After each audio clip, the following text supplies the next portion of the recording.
won the 7th Big School Team State Championship under head coach Larry Pickering. Pueblo teams took the top 3 spots. East was 2nd, Central was 3rd.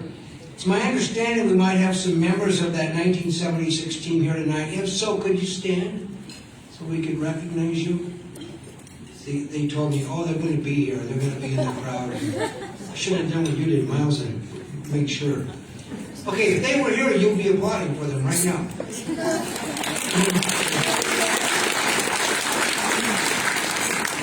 Then the 1998-99 Matt Garcia Southwell High School won back-to-back state wrestling championships in 2 different divisions, 140 pounds, and then in the next year was 152 pounds under Coach Jerry Cisneros, who's, I believe, right down at the end of the table here. So that was the great moment in 1988-89. Matt, are you here tonight? Okay, Matt, all right, thank you.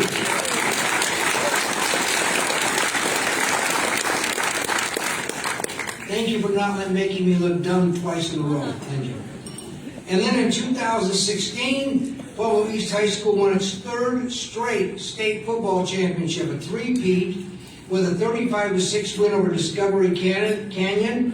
Andy Watts was the coach. I know we at least have members of the coaching staff. So everybody associated with that team, would you please stand? So, thank you.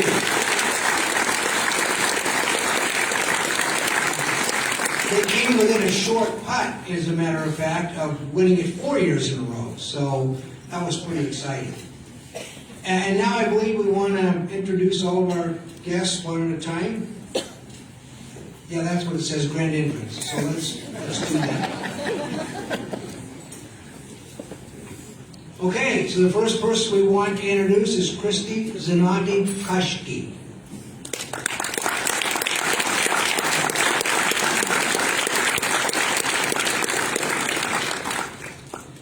Dr. Rocky Khosla.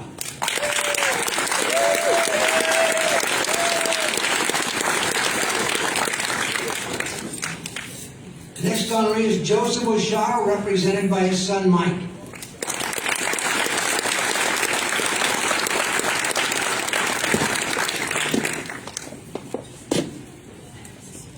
Next, it says Anthony, but it's Tony Taibi.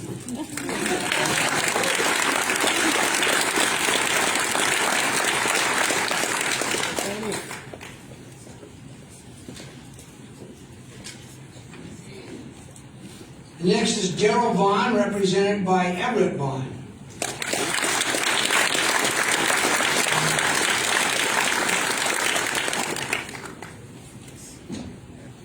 Brian Pearson.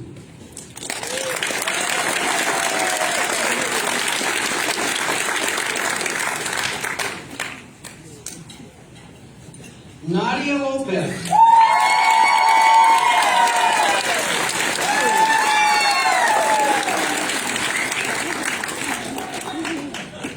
Marty Servo, represented by his son Dale.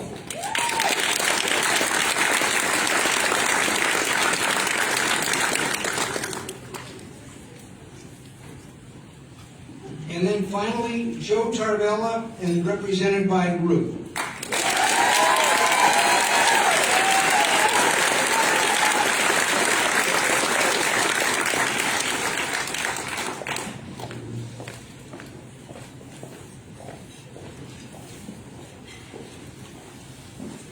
Okay, so now we're going to proceed with our induction ceremony. So are you all ready? Actually, Christie's the only one who has to be ready right now. So. Our first one is Christie Koschke, and I'd like to thank her for having a very difficult maiden name and then taking on a very difficult last name, because every time I say her name, I break my tongue. But her athletic prowess started at the age of 9 when she won the Pueblo's pass, punt, and kick contest. And then she competed representing Pueblo on a nationally televised NFL game. In high school at Pueblo West, she was an outstanding athlete in basketball, softball, and golf, with too many honors to mention here tonight, but trust me, there were very many. She then excelled at Brigham Young, where among other things she was named Mountain West Pitcher of the Year in 2009. She then returned home to a stellar career as softball coach at CSU-Pueblo. She is truly one of Pueblo's all-time greatest athletes, Christie Koschke.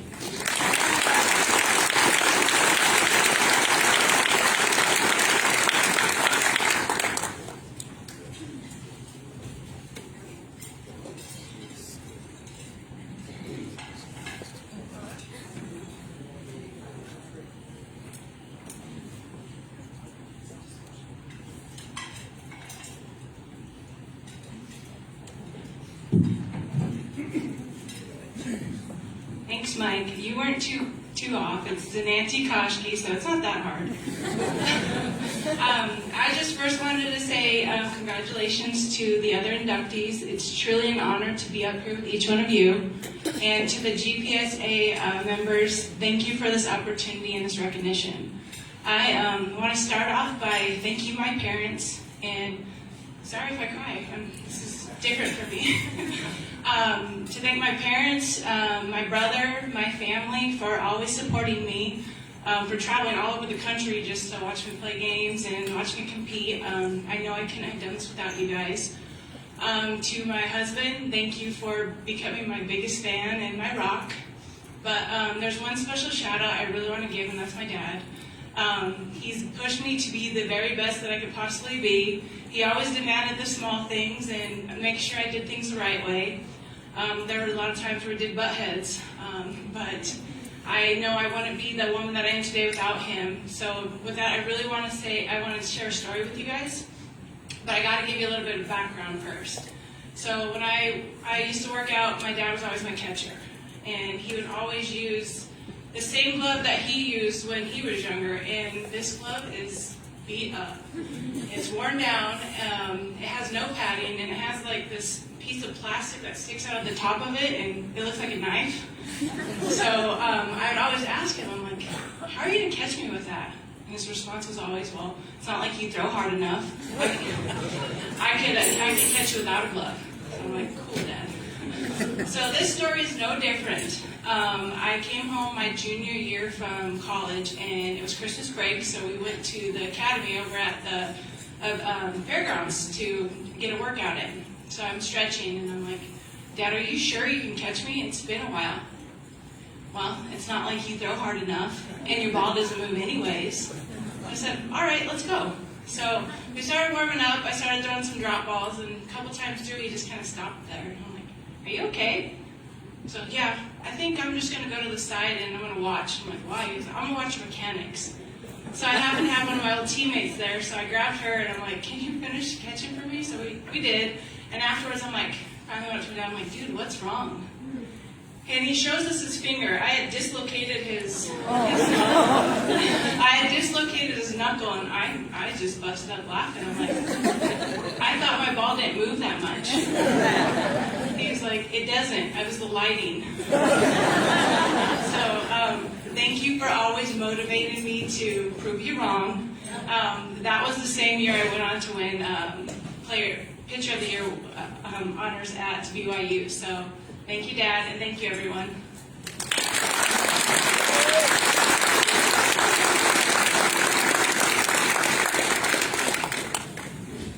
She was saying that she had a difficult time speaking. You ought to see me golf. You speak better than I golf, I guarantee you. Okay, our next honoree is Rakesh, and I hope I said that right, Dr. Rocky Khosla.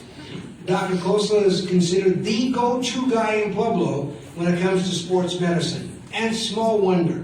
He's on the sideline for virtually every football game at Dutch Park Stadium for the last 2 decades.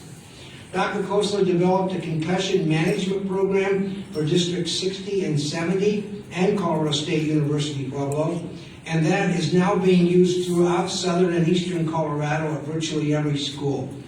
He's been published numerous times. He's also an avid athlete himself, running in marathons, including the Boston Marathon. And away from sports, he was honored as Citizen of the Year by the Pueblo Police Department in 2007 when he saved a woman in a sinking car from drowning. That was just one of many honors Dr. Khosla has received over his many years of service in Pueblo. And not only that, I get to go to his house for Easter every year, so that's really cool. And we're not going to sing or anything, but today is also his birthday. So, without further ado, Dr. Rocky Khosla. Thank you so much, Mike. That is such a nice introduction. I'm truly humbled.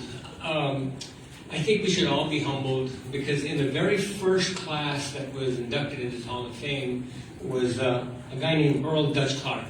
A phenomenal person, worked hard on the field, off the field, for whom a stadium is named, and where I've spent, as Mike mentioned, 20 plus years on the sidelines. And I didn't ever imagine I would look up and one day be in the club that he is a member of. I don't know if I truly deserve this honor, but I appreciate this. I've lived in Pueblo since 1984, and I want to say this right away. Pueblo, you have low self-esteem. You are a cool place, and you don't realize how good it is. You are nestled between Pikes Peak, the Greenhorn Mountains, Sangre de Cristos, in this blessed place. It's gorgeous, and it's filled with great people, wonderful people with this can-do attitude. It's no accident this is the home of heroes. And I want to talk about three people who have just been incredible to me. Number one, Aaron Bravo. If you won't mind just standing just briefly, because I want to recognize you. Aaron Bravo you can have a seat, man. I don't want to keep you there. This gentleman was the activities athletic director at South High School, and sports medicine and concussion management has been my passion for a long time. Around 2008, 2009, we were accumulating a lot of data on the importance of doing a better job of managing concussions. So I approached Aaron and I said, listen, there's a lot of data. We have a new neurocognitive tool called Impact we can use. I'd love to have a pilot project at South, if it's okay with you. And he said, okay, is this going to be good for the kids? Is it going to be good for South? I said, yes. He goes, well, I'm all in. Whatever you need, just let me know. And so we started this, and the pilot project went great. We went with it in 2010, and it just went gangbusters. And if it wasn't for you, Aaron, this would not have started. So thank you so much. The next gentleman I want to recognize is Rick Macias, and he's right here. Rick, if you want to wave. Now, I've known Rick Macias forever, and he just retired as the activities director for District 60, and now Aaron has taken over. I approached Rick next, and I said, the pilot project at South really worked well. And he goes, yeah, I've been hearing great things. And I think it's unconscionable for us to not have it incorporated in everything. Because how does one team not use it and another team use it when they're on the same field? It makes no sense, right? He said, absolutely not. It makes no sense. So what do you think? And so we made some presentations. He said, yeah, I think this is a good thing for the kids. I go, listen, we're going to get a lot of heat for this because we're used to having kids be told they have their bell rung, get back in the game, and we're not going to let that happen. We're going to make coaches angry. And we're going to make parents angry, we're going to make kids angry. And he goes, but is it the right thing to do? And I said, yes. And so he said, yep, I'm all in. Before that, before concussion management, we worked on a bunch of projects. We got ambulances to come to Dutch Clark before any game could start and stay there, couldn't leave. We got defibrillators put into schools. And then we got certified athletic trainers to be required to be in high school. So Rick, you are just a fabulous guy, man. Thank you so much. Because of Rick's work, we set up this program that now I believe is the biggest program that's school-based in concussion management in the country. So that's very cool, and we're trying to get some stats and get it published. The third gentleman I want to recognize who isn't here is Devin Hart. He's not here because this is his son Case's 5th birthday. And Devin's a great athletic trainer, a greater dad. So he said, I'm so sorry I can't make it. And I go, man, I understand you shouldn't make it. He and I approached him and I said, the NCAA is going to have to deal with concussions and we have a chance to use this program that we've started with District 6070, and he was all ears. And so Devin Hart was critical in bringing it to CSU-Pueblo, and it is now doing just gangbusters, and we got there before Division II actually had to use it with NCAA. So Devin just did a great job. And please, CSU has been fabulous, because the concern was all along as we were doing this, then are we going to put teams at disadvantage? Are we going to lose championships? So District 6070 won championships. CSU-P won the Division II National Championship in 2014 at this, and this is when our program is already in. So to believe that having a good concussion management program puts you at disadvantage is not true. It's quite the opposite. And I think teams and groups that care about kids do better overall anyway. But anyway, that's my plug for it. If I could have just a moment, I'd like to thank my mom and dad. They were going to come out here from California, but they're in their 80s, and with the current situation, I thought it best. So Mom and Dad, I want to just say thank you so much. We lived and traveled all over the world. I've kind of grown up all over Europe, and the two big things they've always said is fundamentally people are good, number one. Number two, hard work is its own reward, and I've taken that to heart. I want to thank my wife, Madeline, my 4 kids, Jay, Sharp, Zane, and Kayleen. You guys have been so supportive and such good sounding boards. And a lot of times I'll come back from a long run and I'll say, I had this idea. And 90% of the time it's just pure craziness. But at 10% of the time it actually works out. So thank you so much. Last, I want to also thank John Bellina, Rich Macias, my wife Madeline again for doing all the paperwork for the GPSA, because it's just been incredible. Thanks, sis, for keeping everything on schedule. As you said, today is my birthday. Thank you so much, GPSA, for making this one I'll never forget.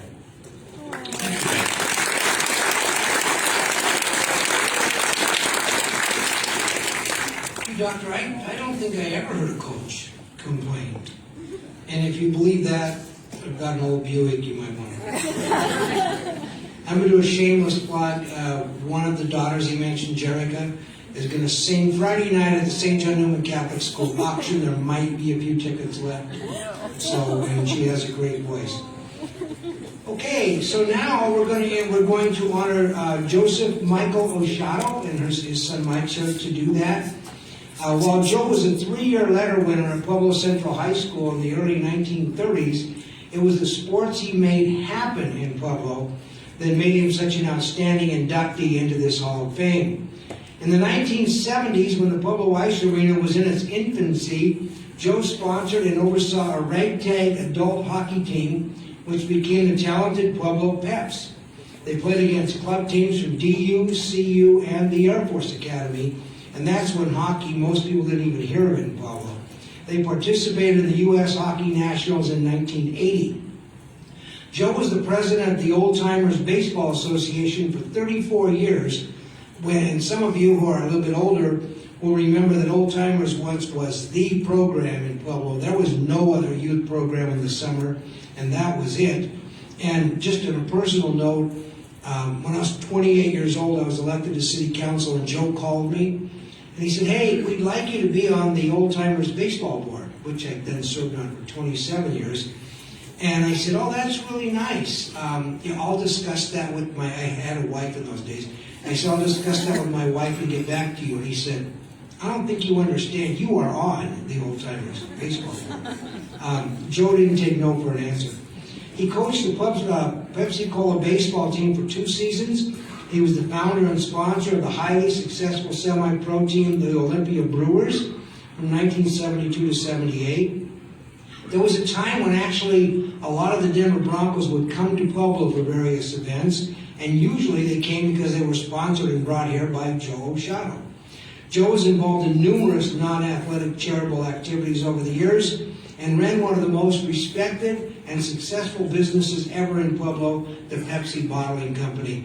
And here to talk about him is his son, Mike. Normal in his own house. Thank you, Mike. It's a pleasure to be here, and I think you read my speech. It's an honor and pleasure to speak on behalf of my father, Joseph Occhiato, to be inducted into the Pueblo Greater Pueblo Sports Hall of Fame. Joe did not have the opportunity as a young boy to play multiple sports. Growing up in a family of 9 children, Joe was born number 8, with his older brother Carl, number 1. Carl was probably close to maybe 12 years older than his younger brother Joe. That's assuming my grandfather Mike gave my grandfather Sarah a rest in between.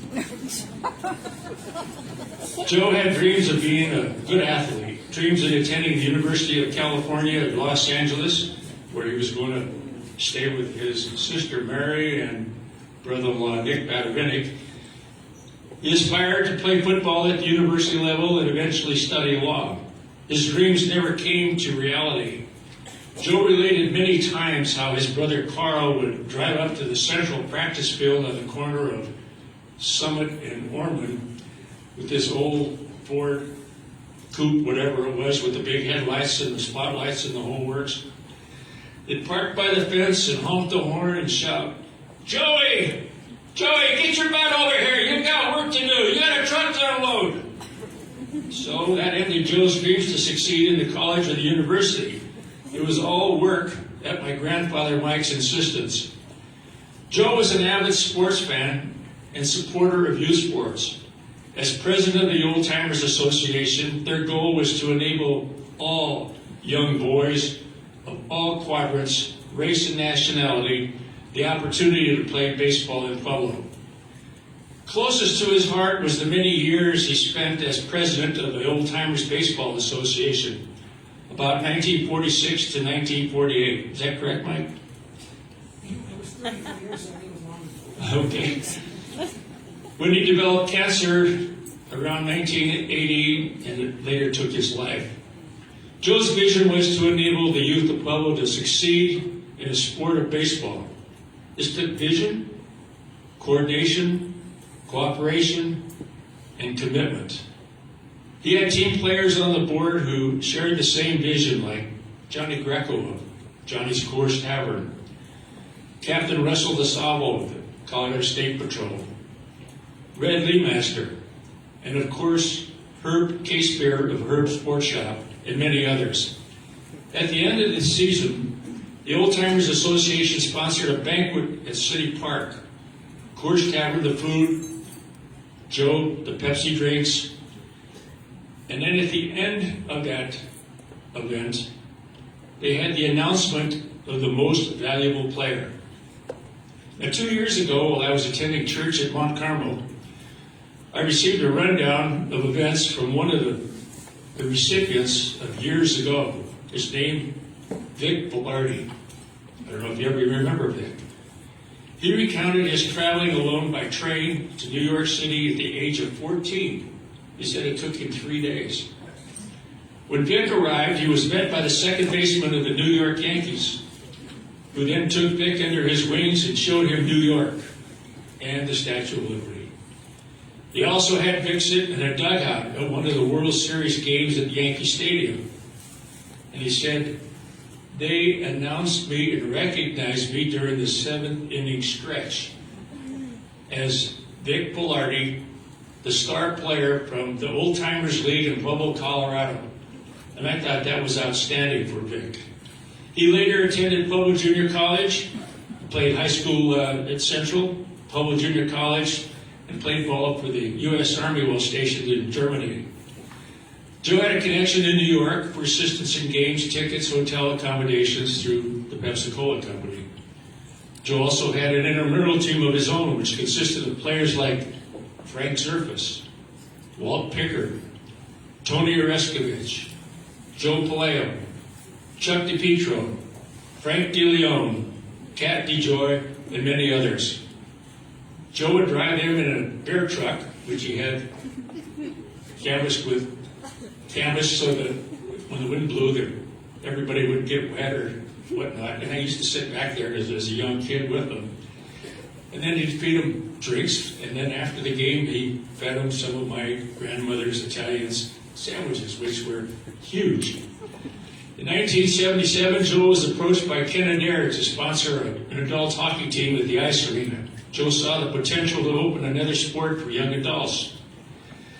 The team was Pueblo Peps.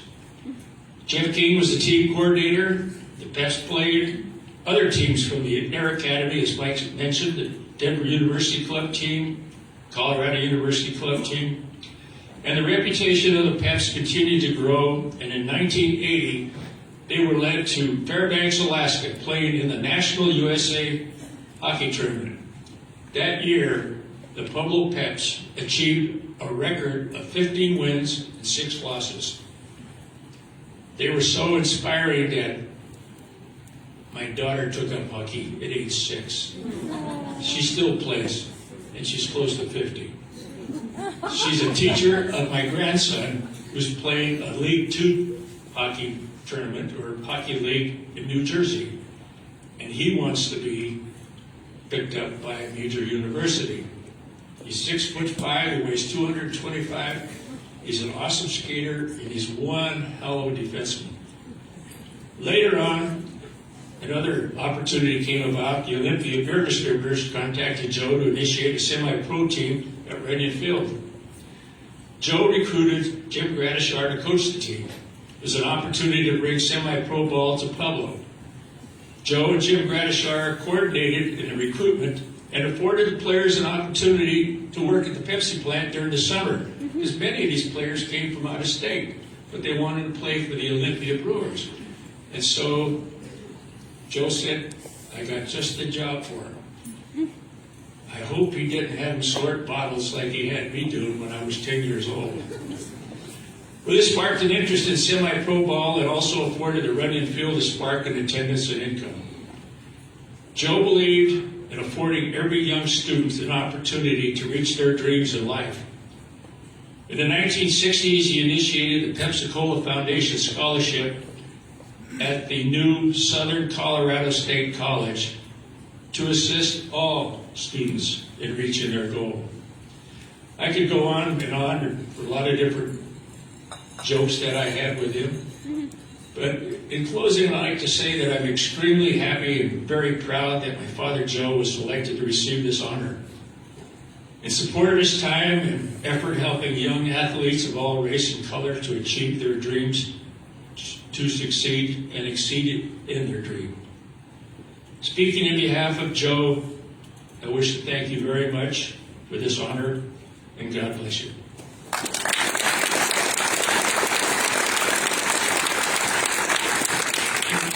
Another fact that a lot of you young people, which is most everybody here is younger than me, but if you were like Christine back in those days, there were no girls' sports of any kind. It just didn't exist. You were a cheerleader or nothing. And Old Timers was the first youth organization to integrate and allow girls to play. So our next inductee, I'm really lucky tonight because I have so many friends coming in. This guy's only been my friend for 52 years. But he was just, I think, one of the best football players and also baseball players ever in Pueblo. One of the best running backs in Pueblo history, Tony Taibi, was also a 4-sport star at Roncalli High School when it was a Catholic school, and which it will be again someday. He earned 12 letters in football, basketball, baseball, and track. Tony's varsity career began as a sophomore when he was the second leading rusher in the league by 15 yards. He was the first sophomore in the Southern League to be named All-City and All-Conference. He was named preseason best running back in Colorado by the Denver Post his junior year and was clearly the rushing leader until he broke his leg that year. As a senior, he was All-City, All-Conference, and All-State, leading the Shamrocks to a 7-1 record, which would have been 8-0 if they'd have done it right. But anyway, to many of us, there's not a question that had Tony been handed the ball inside the 10-yard line, both his junior and senior years against Lahana, Roncalli would have had 2 league titles that evaded them. Tony had a stellar basketball career, but he really stood out in baseball as well.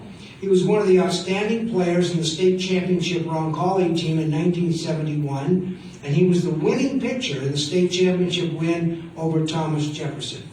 After high school, Tony played for the CSU Buffaloes and the Pueblo Crusaders.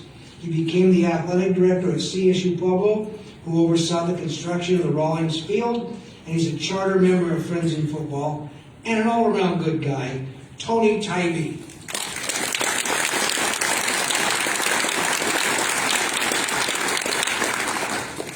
Thanks, Mike.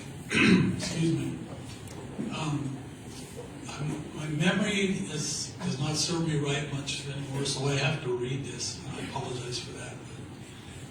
First off, I want to thank the Hall of Fame Committee for the honor of joining this prestigious group.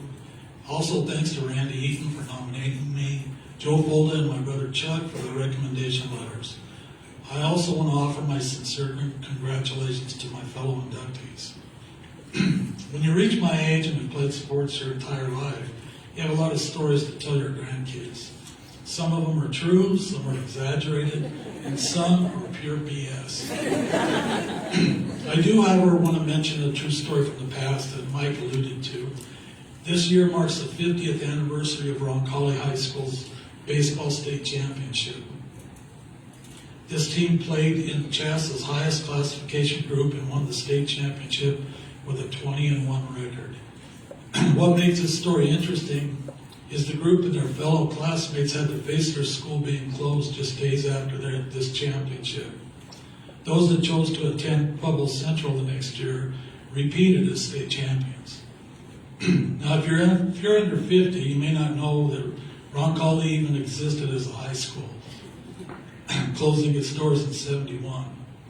Winning that championship is one of the greatest sports moments of my life, although I skipped a page. No, although I sucked at hitting.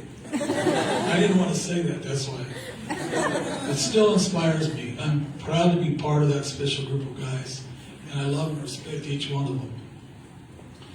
Growing up, if there was a sport to play, I played it. I've always loved Notre Dame football, and I've watched the movie Rudy for at least 15 times. My favorite pro teams were the Packers, the Bears, Celtics, and Yankees, with their colorful names like Mickey Mantle and Yogi Berra. Yogi, of course, was known to be quite the orator, with quotes like, "It ain't over till it's over. If you come to a fork in the road, take it." And my personal favorite, "So I'm ugly, I never saw anyone hit with their face." My sports career had high points and low points, which the low points are what I want to briefly focus on. In high school, well, I'll even go further back than that. Grade school, I had a coach that wanted to, for tackling practice, he told us to tackle a telephone pole. And if you didn't do it the first time, you had to do it again. And so, of course, that's what led to shoulder surgery later in my life. In high school, between my freshman and sophomore year, I was getting ready to pitch at Runyon Field and had a soreness in my stomach. And when I went to go warm up in the bullpen, it started to rain, so they canceled. And that night, I was taken to the hospital for appendix surgery. So that was probably one of the first things I did. And I started playing organized football, Mitchell Park Terrors. I was 7 years old. You weren't supposed to start playing until you were 8. But I had my brother Carl with me, and he basically told the coaches, if he doesn't play, I don't play. So, of course, I got to play. Sophomore year, the first game I played in for varsity, I got knocked out. Senior year, I broke my leg towards the end of the season, which ruined my basketball season. And that senior year also, playing baseball, I was playing first base, and a little pop-up came down at the first base line, and I went after it, got kicked in the head by the base runner, knocked me out again.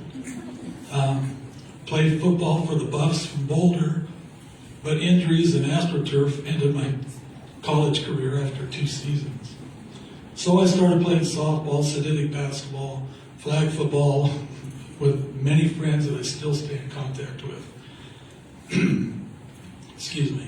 Jumping forward about 16 years from that day, I decided to give football another shot, so I signed up with the Pueblo Crusaders. The game that I got to start in for the first time, my first carry, I imagine I gained about 7 or 8 yards, not bad. I got up from the pile, and I signaled like they do now, first down. I lied, I didn't do that. Because I was being put on a gurney and hauled off to the hospital. So now I knew it was time to give it up. Probably my most rewarding time was coaching youth football, basketball, and baseball, teaching little kids how to get injured. Quoting Yogi Berra again, he said, "Little League Baseball is a very good thing because it keeps parents off the streets." I want to send my love to my mom and dad who taught me always to do my best and always remain humble throughout my life. I also send my love to my older brother Carl, who was the trailblazer for my family in their athletic careers and was a member of this Hall of Fame inducted in 1997. He recently left us, and I hope he's enjoying his reward in heaven. I think of him every day. To my brothers, my family, my sister, thank you for sharing this special night with me. To my sons, Justin, Sam, and Matt, who are all here, I'm so proud of what you have accomplished in your lives, and I'm excited to see what your futures hold. I also send my love to my 2 precious grandsons, AJ, who's 4, and Oliver, who's almost 2, who make my life as their grandpa so exhausting, yet so special.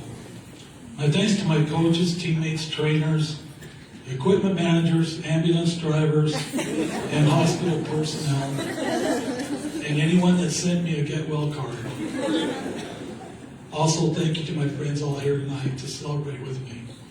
Lastly, I would reluctantly like to embarrass my wife, Sherry. I don't know how, but she has put up with me for 34 plus years now. She's my best friend, my lifelong teammate, and the last coach I want to play for. I can't imagine life without her. Finally, as in any team sport, you're just as good as the teammates that surround you. I was lucky enough to be surrounded by some great athletes and even better friends. I could never accomplish whatever I did without my teammates having my back. I want them all to know that I will always have theirs, and I humbly share this award with them. God bless you all, and thanks for your time.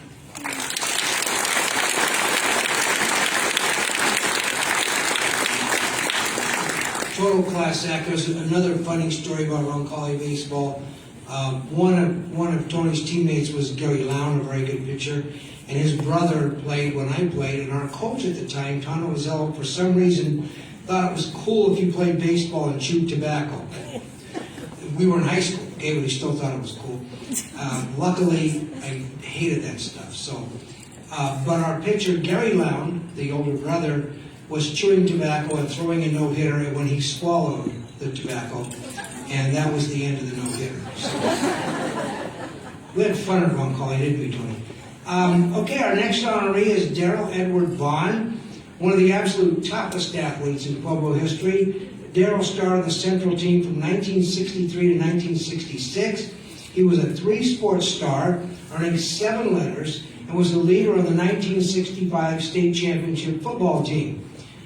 He was named the 1965 All-State football team, and that was a really big deal in those days. He played on 2 Central basketball teams, including the one which finished state runner-up in 1965. He qualified for state in track and was named Central's top athlete in 1966. Off the field, he was a student leader, active in student government and Key Club. He went to CU and played freshman football, but left to join the Marines, where he had a distinguished career. He returned to college football at Northern Colorado, where he earned all-conference honors. He was drafted by the Houston Oilers, but suffered a career-ending injury. He then went on to an outstanding career as a teacher, coach, and principal. Here tonight, representing Darrel, is his brother, Everett Vaughan.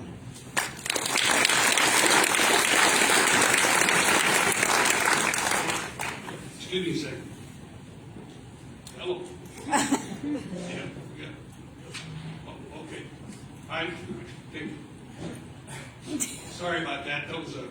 from heaven, and Darrel was telling me not to screw up his acceptance speech.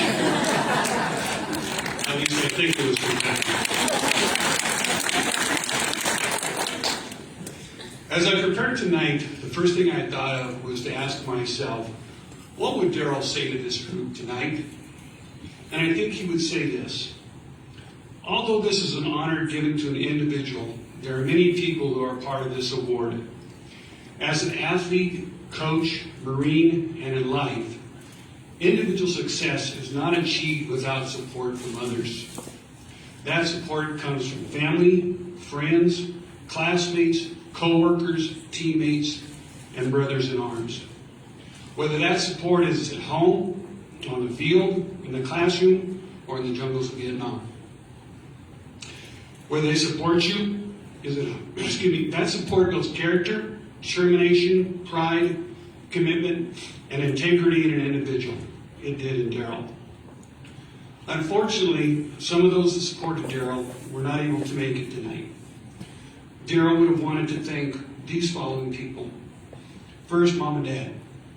They were always there, in the rain, in the snow, in the heat, during wins and losses, during good time and bad time. To his wife, Crystal. She was there as Darrel advanced his teaching career in the classroom into administration. She was there on late nights when Darrel would be coaching. She sat in the stadium on many game nights and was proud to watch him run out with the teams to the football field. And most of all, somehow she put up with him for 38 years of marriage. Dave Steidehar and Jack Butler, lifelong friends, high school classmates, teammates, and Darrel's greatest challengers. Dave and Jack pushed Darrel at practice and in games to be bigger, better, stronger, faster, and better than the play before. Tom Walker, his UNC football teammate and friend, he challenged Darrel not to be good, but to be great. And Tom Brockman, his coaching intern friend. And another person who's very responsible for his nomination tonight, Keith Watkins. Keith spent hours and hours writing and coordinating Darrel's nomination. Each of these individuals contributed information for Darrel's nomination. And I know he would also want to thank other friends that are here tonight. During his lifetime, Darrel challenged himself to be an athlete, a better coach, and a better person. He taught students to go beyond being average to being outstanding. He challenged athletes to be better than they were the day before. And he taught me to be a better coach and a better person. Darrel passed away in July of 2016. He left us with many memories and life-learned lessons. Thank you.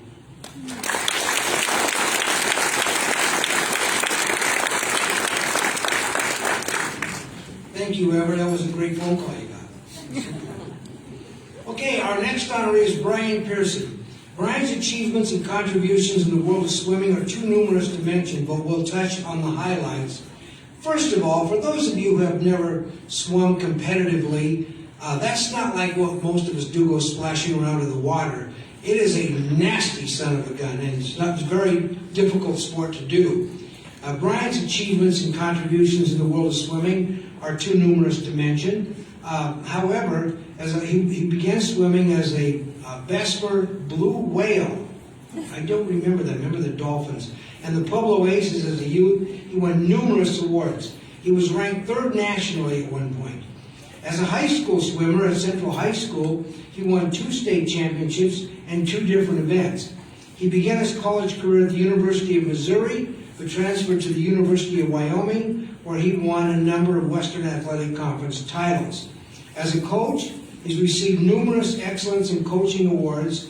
He began the swimming program at Western State and was named RMAC Coach of the Year in 2009. And then he also began the swimming program at CSU-Pueblo in 2014. Here's Brian Pearson.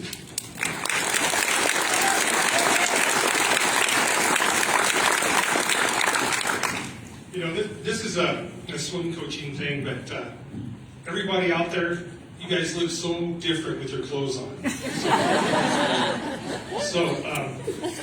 I do want to, thank the GPSA and congratulate all the inductees tonight.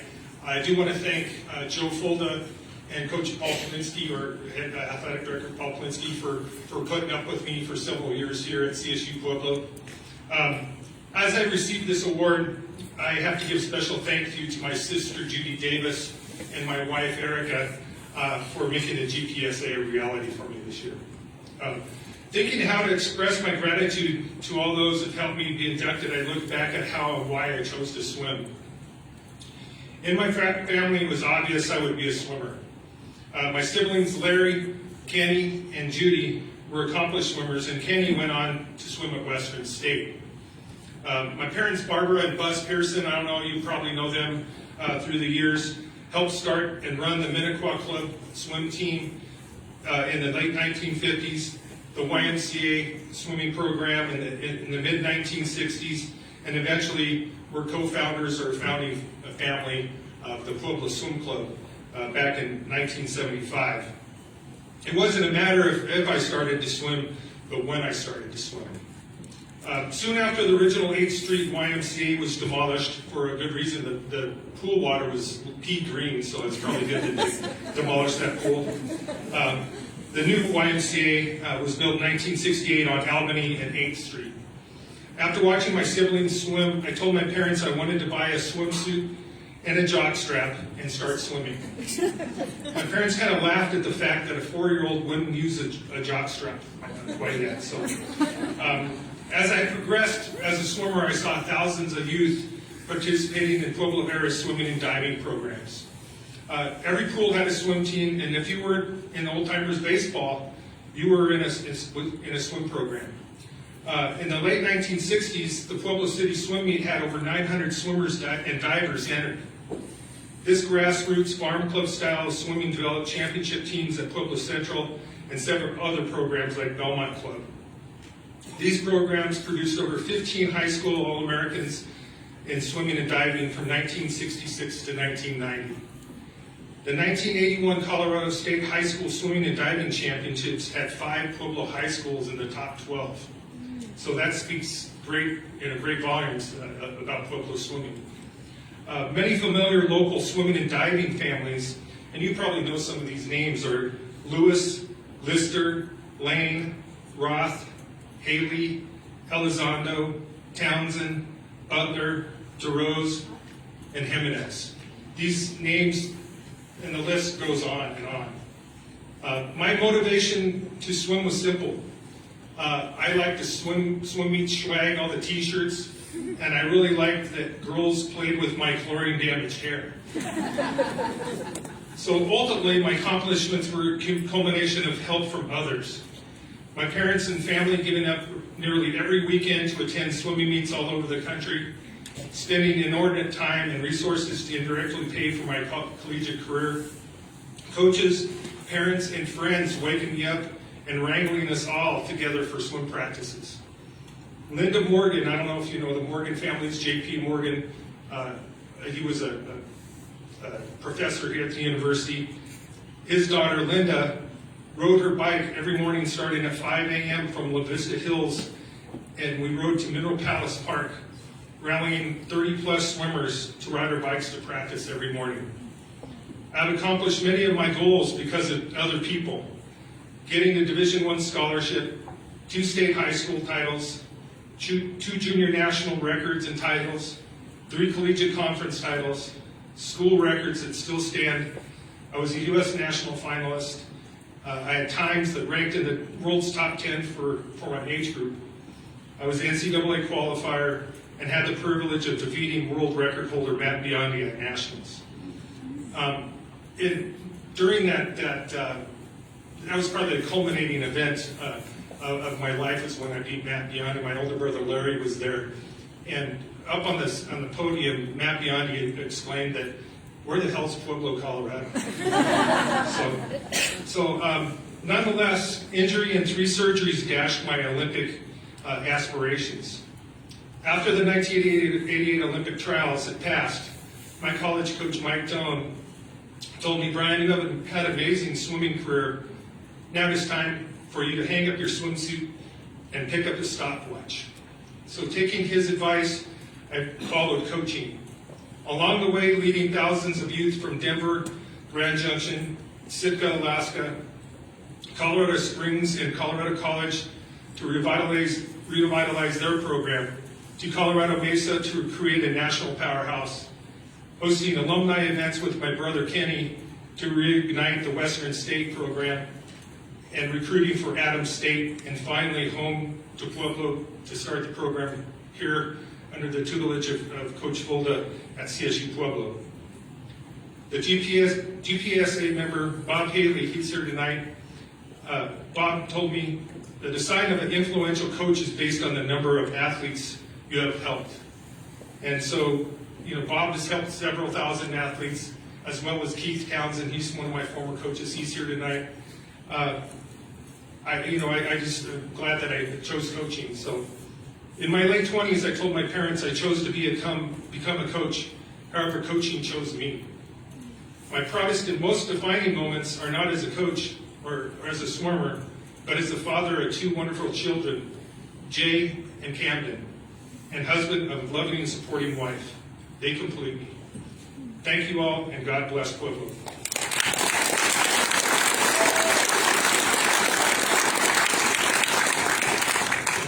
When I was doing sports, I would cover swimming practices, and I'm telling you, I think Dan DeRose became a great middle linebacker so he could quit swimming. Okay, we're going to move on. Those were the winners or the inductees that should have been inducted last year when everything was shut down. Now we're going to move on to this year.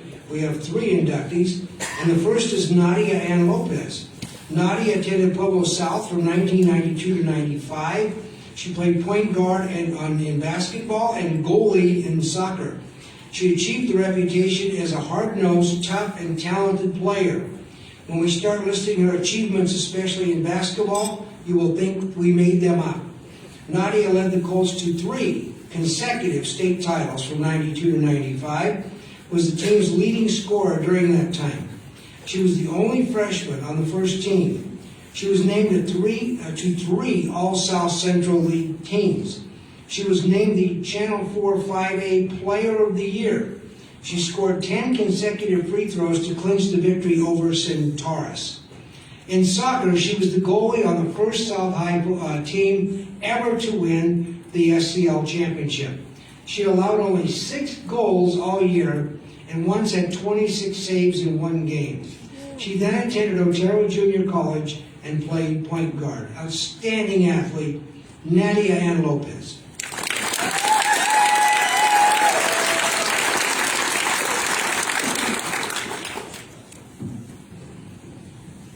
Wow, I'm going to start off by truly saying I'm humbled and honored to be here with everyone. Hearing the stories and the journeys is really a beautiful place to be. So thank you for allowing me to be here in your presence.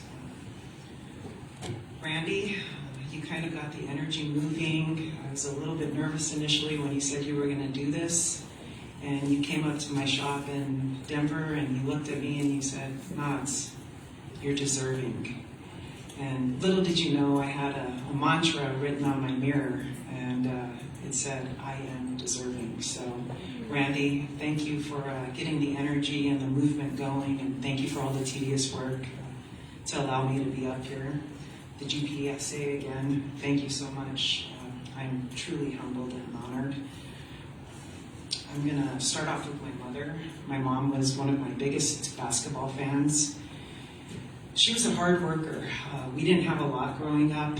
We grew up in the system, but it didn't bother her. She always told me, if you want more, you're going to have a choice at some point in your life, and you've got to work hard for it. Most people don't know that she would wake up and make burritos, and we'd go around selling burritos so that I could wear a new pair of Jordans. Or, I could play in a basketball tournament because we were constantly playing basketball. So for my mom, I just want to honor her tonight. She's been gone for 24 years. But thank you, Mom. I've made it.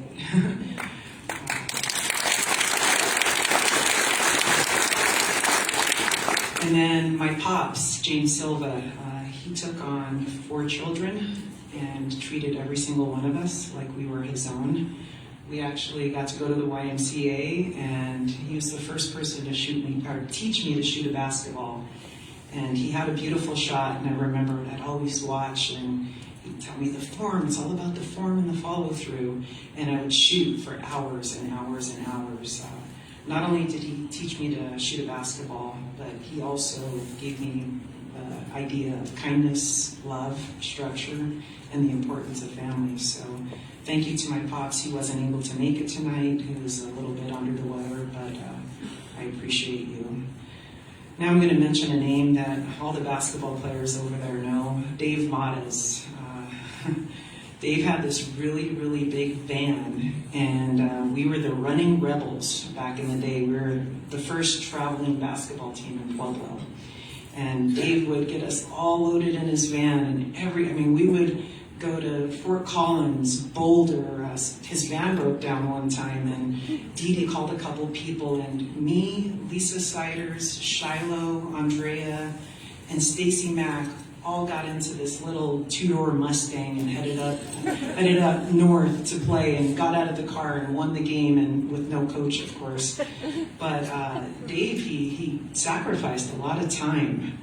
And I'm going to revisit all the things that I'm talking about, but he sacrificed a lot of time away from his family to give us the time we needed to develop not only friendships, but also these women are my warriors. I can call them anytime my teammates.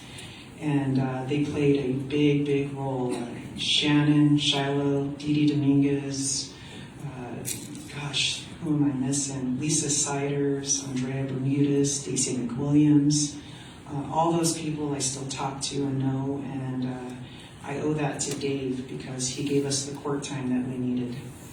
I'm going to move on to Coach Harrison and Jackie Harrison, his better half. Jackie, your sacrifices are never unnoticed. I will continuously have gratitude towards you for the rest of my life. A little basketball story, they mentioned it, 10 free throws. I wouldn't leave a gym unless I hit 10 free throws in a row.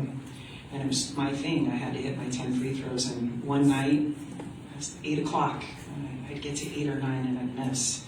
And Harrison's like, come on, Nods, you gotta get out of here. And I was like, I gotta hit my 10 free throws in a row, junior year. And he's like, all right, let's do it. I finished 10 free throws at about midnight. Every muscle in my body hurt, but I hit 10 free throws in a row. And lucky for me, my junior year, it's state championship game, 2 minutes left, and Harrison calls a timeout, and he says, get the ball into her hands. And they fouled me 5 times, and guess what? I made 10 free throws in a row. So thank you, Coach Harrison.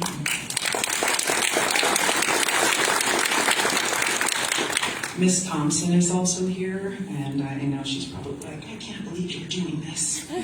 But she made sure I graduated from high school, and trust me, I had a lot of reasons not to. But she was amazing, and I just want to read this because this is a card that she gave me when I graduated from high school. And she said, I will miss you, but I also want you to do well in college and in life. You have tremendous potential, and the only one who can hold you back is you. Those words made me a better human being, and you planted some beautiful seeds, and part of my success I owe to you. So I want to publicly thank you for planting those seeds, and I know you're doing it at South High School still, but continue because I made it, even though I had a lot of elements against me not to, so thank you. My family, they're here, Mo, Brenda, Judy, my extraordinary kids, Max and Lily. Because of you, I'm a better person. Out of all the mommies in the world you could have chose, you chose me, and I promise you I will continue to grow as an individual. My friends that are here, I call a couple of my friends my human spirit animals. Teresa, Kelly, your words of encouragement always bless me, so thank you. I'm going to close out with, I'm proud that I'm from Pueblo. I live in Denver now. But all of us have this beautiful ability to give something, whether it's coaching, whether it's volunteering, reading with kids, connecting with kids. Plant the seeds. Pueblo is a beautiful place to be. Continue to do the work. Continue to share kindness and love, because you never know when those seeds are going to blossom. So thank you so much for having me, and I appreciate being here.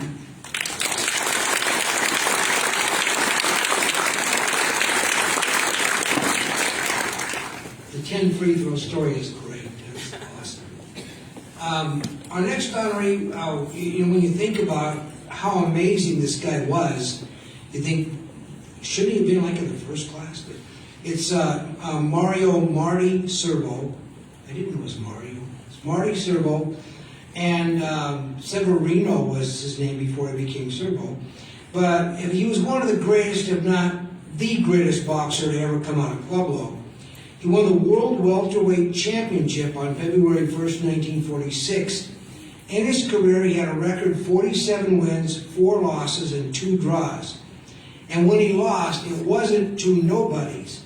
2 of the losses were to the legendary champion Sugar Ray Robinson. Another was when he stepped into a higher weight class and lost to another legend, Rocky Graziano. I mean, there's a movie about Rocky Graziano.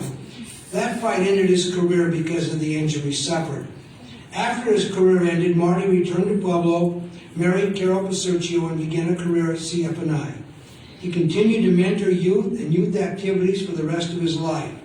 Marty is in the World Boxing Hall of Fame, the Capital District Hall of Fame, and the Schenectady, New York School District Hall of Fame. He also really raised a wonderful family. All of his children are awesome, and one of them is here to speak on his behalf, a great athlete himself, Dale Servo.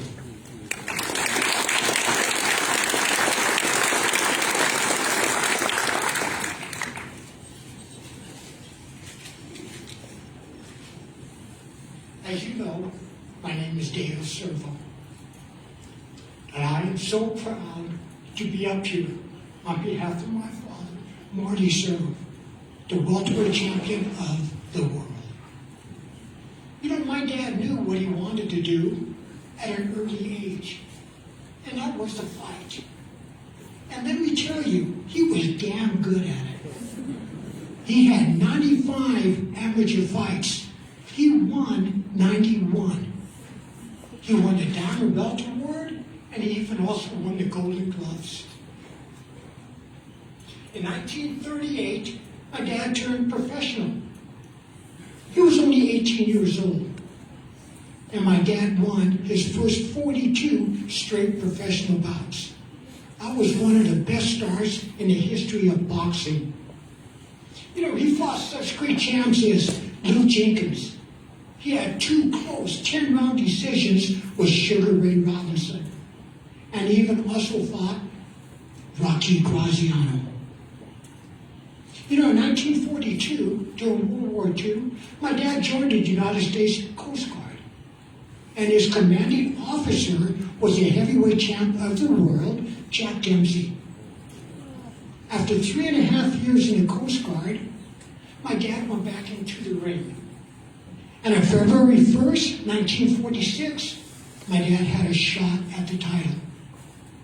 He ended up knocking out Freddie Cochran in the 4th round at Madison Square Garden. My dad was now the welterweight champion of the world. They put his picture on the front cover of the Ring magazine, and they also put his picture on the front cover of the Look magazine. My dad was such a great champion. You know, as time went by, my dad had 53 professional fights, and he won 47 of them. And out of those 47 of them, 14 was by knockout. You know, as time went on, he had to retire due to a nose injury. When my dad's boxing career ended, he came back to Pueblo, where he donated many days working with the young kids. He put on boxing benefits and a lot of charities, not only in Pueblo, but also in Denver and in Schenectady, New York. As time went on, one day while my dad was working at the CFNI, he became very ill. Go to find out my dad had a very rare form of cancer. My dad had quite a few surgeries and was in and out of some of the major hospitals. And on February 8, 1969, my dad died. He was only 49 years old. You know, but I've got a lot of memories of our dad. One of the memories that I never forget, Friday night at the fights. All of his friends from the CFNI would come to the house to watch Friday night at the fights. And you know, they all knew once the fight started, don't sit too close to him. Because during the fight, he'll do a little bob and weaving, and he's been known every now and then to throw a punch. And if you sat close to him, you might get knocked out just by watching the fight. I remember one afternoon I was sitting on the front porch waiting for my dad to get off of work. And my little sister and her friends were out in the front yard. They would jump over. So when my dad gets off of work, he pulls up, he says, "Hey girls, give me that jump rope. Let me show you how it's done." Well, my little sister said, Dad, please don't embarrass me in front of my friends. Well, my dad grabbed that jump rope, and let me tell you, you couldn't even see it. All you could do is hear it. And after a minute or two, he handed the jump rope to the girls. He turned around and walked in the house. I'll never forget the look on their face. You know, I'm going to tell you something. My dad was awesome in the ring. But let me tell you, he was awesome outside of the ring. And in my eyes, he's the greatest man that ever lived. And on behalf of myself and my two sisters, we would like to thank you so much for putting our dad into the Hall of Fame. That means a lot to the Servo family and friends. Thank you so much. I appreciate it.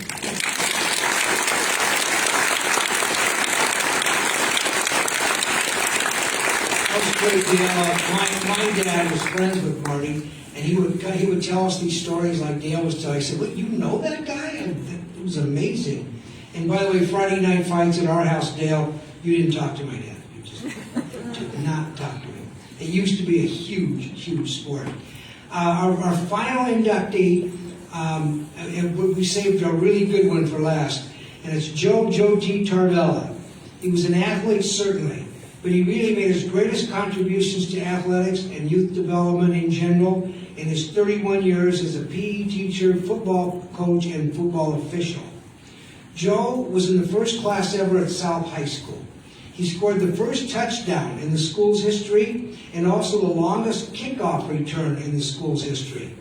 Joe was a forward on the Colt basketball team, but he really stood out in baseball. As an outfielder for the Colts, he led them to the 1961 state baseball championship. He was named All-Tournament and All-City that year.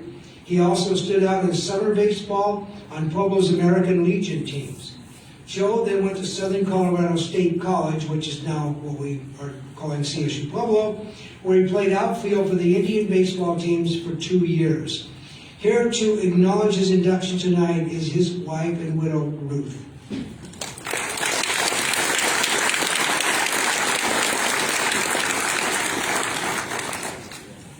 Tonight's a good night or a good day for birthdays.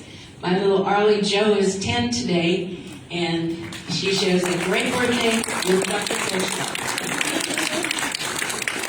A verse from Matthew 23:12 depicts Joe's humble character. It reads, "Remember this, if you have a lofty opinion of yourself and seek to be honored, you will be humbled.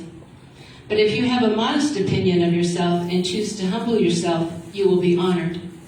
To me, that is a true reflection of my husband, Joe Taravella, and that is what is happening tonight because of his humility. He is being honored as one of the inductees into this very prestigious organization. Hodge Padilla wanted to nominate Joe back in 2007, but Joe would not allow this to happen. Now that he's gone, he doesn't have a choice.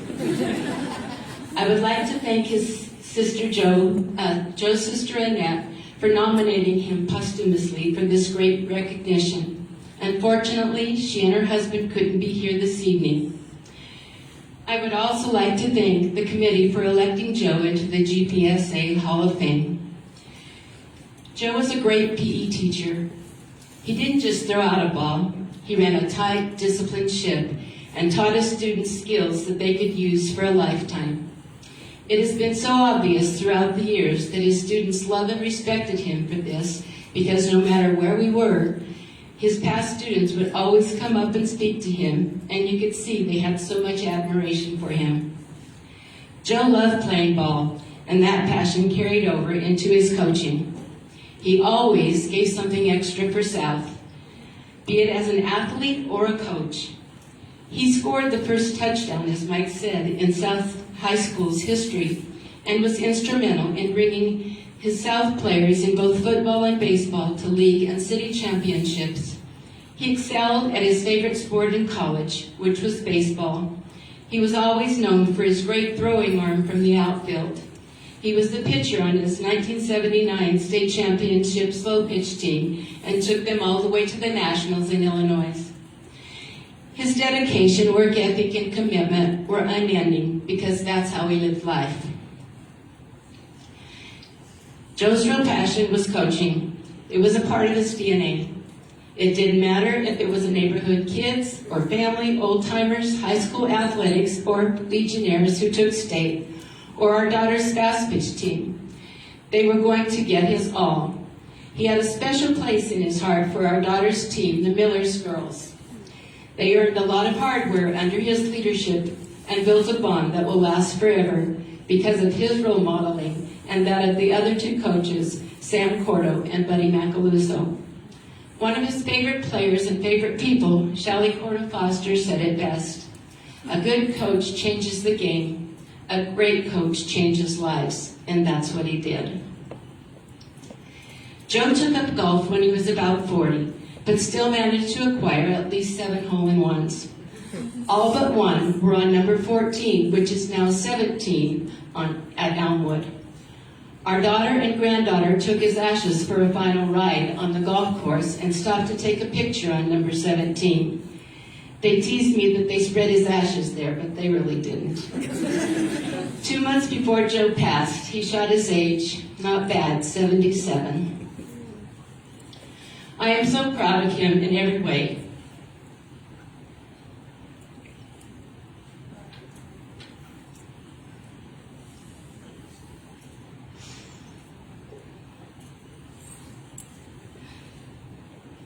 I'm sorry.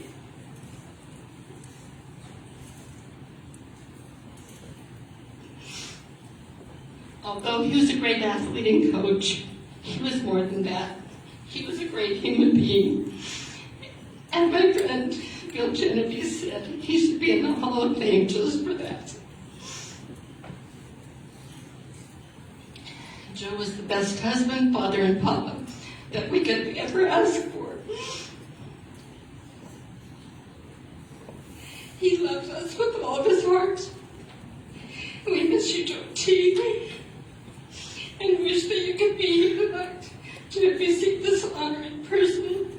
But that's neither what you would have wanted, nor is it possible. So on behalf of you, I am thanking all of the people that made this night happen, and all the people that were here tonight to show their love and support for you. They are as proud of you as I am. I thank the dear Lord for giving us you for as long as he did.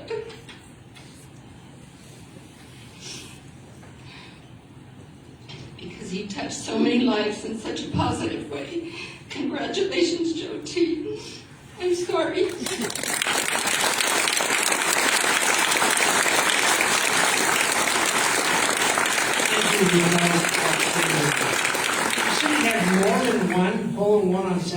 17.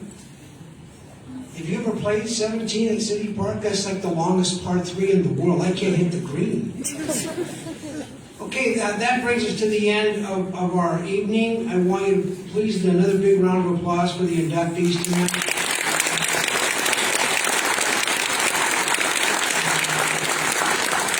Kind of like the round of applause we have all. Oh, we're going to do a standing ovation. All right, go ahead.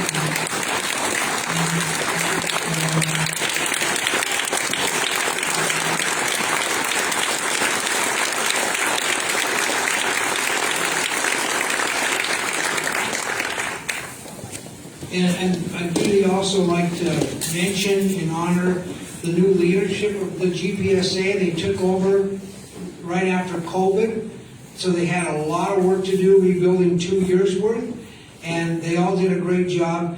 I especially enjoyed working with Jerry Cisneros and Miles Gorham, and so I'd like a round of applause for the new leadership that had a lot to do.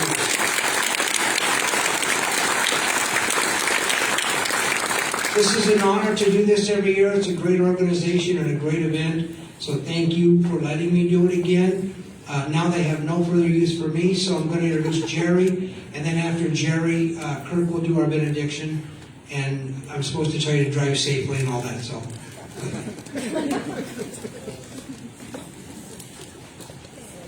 Thank you, inductees, for such a wonderful evening, sharing your stories and your thanks to everyone. We all really appreciate you guys. The 9 inductees for this year is big, but it's for 2 years. So next year marks our 50th year in existence. And so since it'll be the Greater Sports Hall of Fame, I'm pretty sure it is the first Hall of Fame to start recognizing Pueblo citizens for their hard work and contributions to our community.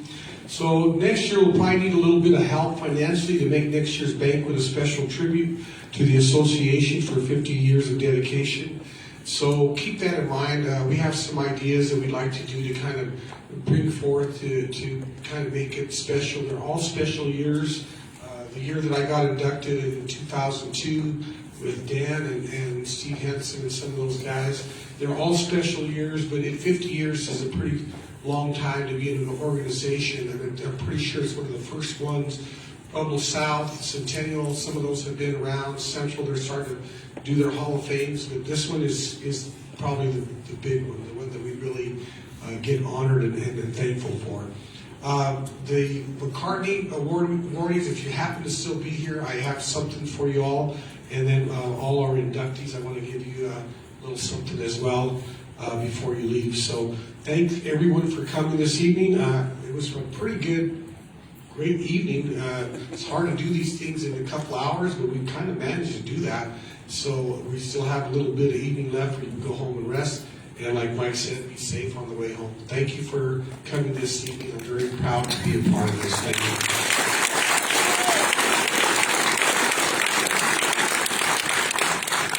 Great evening. Sorry you have to hear from me twice, but please bow with me.